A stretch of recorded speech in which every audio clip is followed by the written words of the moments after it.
Hi kids, today is Tuesday, and for reading you'll do your bell ringer first. Then when you're done, you're going to be in your Reading Writing Companion. So go ahead and log on to McGraw-Hill and click on where it says Reading Writing Companion. And you're going to be on page 68, and you're going to go all the way to 71. And it should look like this. Ask and answer questions, captions, maps and sidebars, as well as a main idea and detail little flow chart. So it'll look like this. So for today, you're not going to start reading your story of the week. What you are going to do is to answer your questions in your Reading Writing Companion. You're going to be using the story we read yesterday, Preserve and Protect. So you'll be using this story to help you answer your questions here. The cool thing about these two pages is that it gives you the text right here in like little mini boxes. But to do this page, you will have to go back to your text. So on page 68, let me see. Yes, page 68, ask and answer questions. You're going to do that first. So make sure you're reading here, which this is really a little snapshot of page 64. So read what it says and what it has to tell you. And then what you're going to do, you're going to reread the first paragraph on page 65. So make sure you go to page 65 and you're going to think of one question you might have about what you read. So one question could be, how do the rules hurt business owners? So you can come up with whatever question you have about that pops up in your head or that you think about after having read the first paragraph on page 65. When you're done with that, we are going to move on to this page, captions, maps, and sidebars. So all of you guys know what a caption is. So remember, a caption is just extra information under a picture.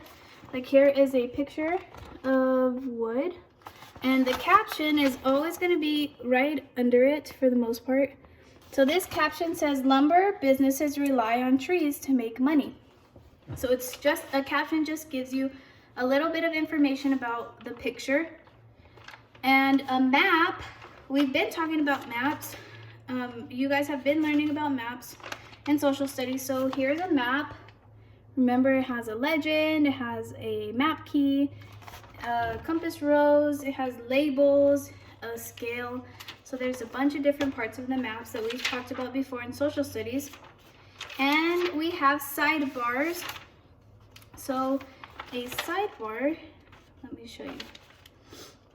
A sidebar is just like a little box on the side. It's not necessarily part of the story that gives extra information. So we have our story, and this is our sidebar. Okay, so this is I can't see its background. Is it a park or a monument? Okay, so this yellow box is a sidebar. It's just an extra piece in the text to give us more information about what we're reading. We also have these things called subheads. Okay, so subheads are like little mini titles, and they divide our selection into different parts. So we have our story, and then right here is a subhead, a giant forest. Many titles, and usually whatever's under that subhead, if that subhead says dogs, whatever's under the subhead, the text is usually going to be about dogs. Okay, so here's an example.